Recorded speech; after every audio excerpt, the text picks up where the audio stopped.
Welcome to the medical mystery of the human appendix. For the longest time, this tiny little pouch in your digestive tract has basically been the punchline of biological jokes.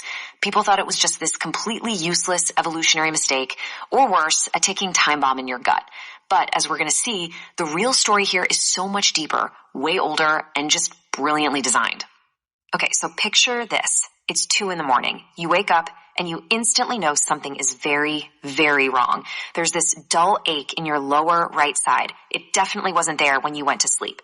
You try to just brush it off, roll over, maybe sleep it off, but it sharpens, and then it sharpens again.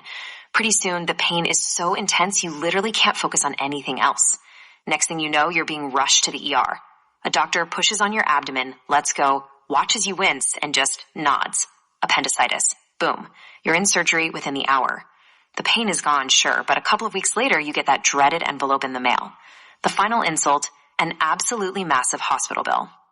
So you're sitting there staring at this ridiculous bill, looking at the crazy line items, and honestly, you're probably asking yourself one ultimate question. What did my appendix even do? I mean, the doctors took it out without a second thought. It's just gone. And you're completely fine. So why was it even there in the first place? Well, for over a century, the medical community gave us a really, really frustrating answer. They basically said, absolutely nothing. Yeah, medical schools literally taught that it had zero function. None. It was considered this utterly useless piece of evolutionary baggage. In fact, surgeons used to just routinely take out perfectly healthy appendices while they were already in there doing other abdominal surgeries. I mean, their logic was kind of like, hey, why leave it behind if it does nothing but potentially explode later, right? But hang on, there is a number that totally blows that century-old assumption right out of the water. 32. Just keep that number in the back of your mind for a second, because it is absolutely key to cracking this whole biological mystery wide open. See, the appendix isn't just some weird random quirk exclusive to humans. It actually evolved completely independently in at least 32 separate lineages of mammals. We're talking rabbits, wombats, certain primates. These are creatures that don't share any recent common ancestors. They live in totally different environments on completely opposite sides of the planet. And, if there's one golden rule in biology, it's that evolution absolutely does not make the exact same mistake 32 separate times. So logically, it has to be doing something. To really figure out what that something is, we have to travel back, way, way back. Before agriculture, before cooking, before we even discovered fire. We have to go back to an era where the appendix acted as, basically a massive fermentation tank. Because if you go far enough up your family tree, your ancestors definitely weren't eating nicely roasted mammoth meat or anything you needed a spear for. Just think about the sheer dramatic shift in our diet over human history. Ancient humans were mostly foraging for really tough, incredibly fibrous plant material. We're talking leaves, tree bark, dense roots, stuff that our modern teeth and stomachs would just totally reject today. Compare that to what we eat now. Cooked food, tenderized meat, roots that have been nicely softened by fire. That one shift, it completely rewired our internal anatomy. Those ancient, hardcore plant diets were absolutely loaded with this tough structural stuff called cellulose. And breaking down cellulose is notoriously one of the hardest digestive jobs in all of biology. Seriously, your body literally cannot do it by itself. Your ancestors actually needed a dedicated built-in vat, a massive fermentation chamber filled with billions of highly specialized bacteria whose sole purpose in life was to break down that impenetrable plant fiber. Your tiny little mater appendix, that is the shrunken leftover remnant of that giant tent. So how did we get here? Well, over millions of years, as our ancestors started eating more cooked meat and softer, easier to digest foods, we just didn't need that huge fermentation vat anymore.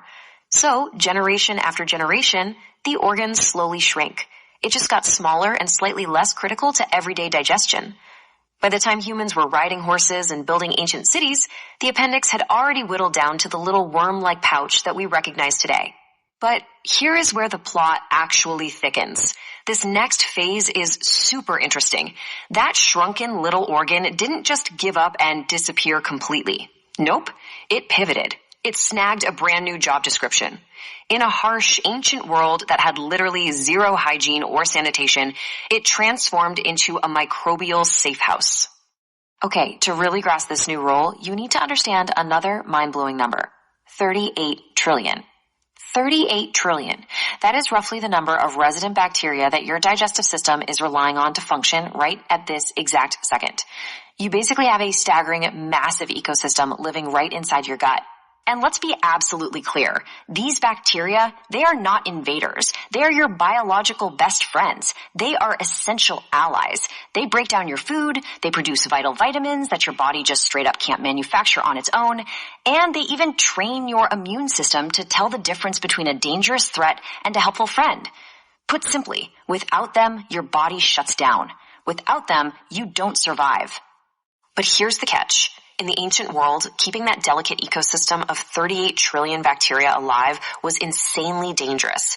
And your ancestors kind of instinctively knew this, even without having microscopes. Every time they took a bite of an unwashed root, or scavenged some leftover meat, or just took a drink from a shared muddy river, it was a massive, terrifying gamble with the microscopic world. And yeah, sometimes they lost that gamble. Taking a drink of contaminated water back then could easily give you violent, terrible illnesses like dysentery or cholera.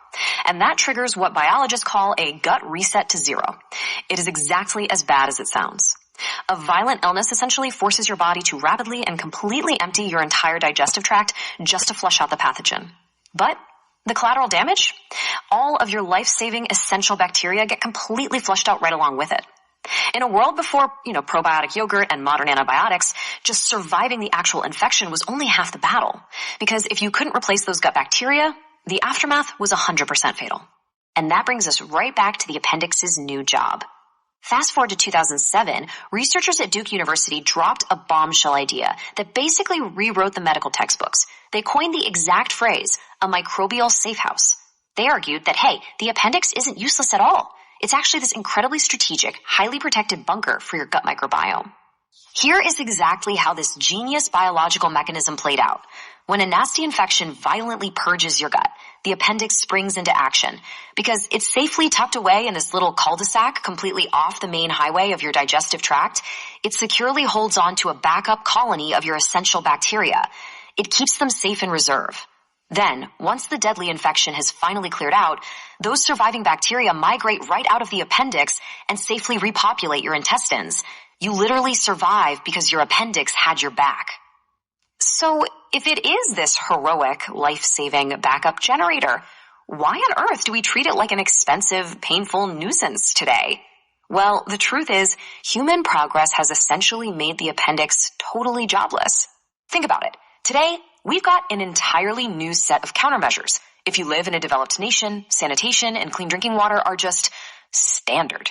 If we do catch a nasty stomach bug, we have modern medicine and antibiotics. If our gut bacteria take a hit, we literally just drive to the grocery store and buy a little probiotic drink. We've artificially engineered all these external systems that do the exact same job the appendix was built to do for us organically. Because our meat is rigorously inspected and our tap water is heavily filtered and treated with chemicals, the terrifying, deadly conditions that the appendix evolved to fight off, they are basically gone in the developed world. That everyday life or death gamble of drinking from a dirty river or eating sketchy scavenged meat is a thing of the very distant past. And that, my friends, is exactly why today, if your appendix happens to get blocked up, gets inflamed, and gives you that brutal 2 a.m. wake-up call, a surgeon can just pop it right out. 45 minutes, and it's gone. You go home, you heal up, and your day-to-day life goes on feeling completely and totally unchanged. The dangerous world that this little organ was custom built for, it just doesn't exist for us anymore. Yet despite all of our incredible modern advancements, our Brita filters, our pristine temperature-controlled supermarkets, this wildly misunderstood little organ is still sitting right there, down in your lower right side. It is still dutifully doing its job, quietly holding on to its little backup colony in reserve, just in case everything goes wrong. So to wrap up this explainer, I want to leave you with this final thought. The next time you hear someone joking about the appendix being this stupid, useless mistake, remember this. Your appendix is not a mistake. It is a retired evolutionary hero. It's basically a biological veteran patiently standing watch in the dark, faithfully holding the line for an ancient disaster that will probably never come. So we really have to ask ourselves, is the appendix simply a retired hero waiting for a disaster that never arrives? Maybe, but it is absolutely not useless.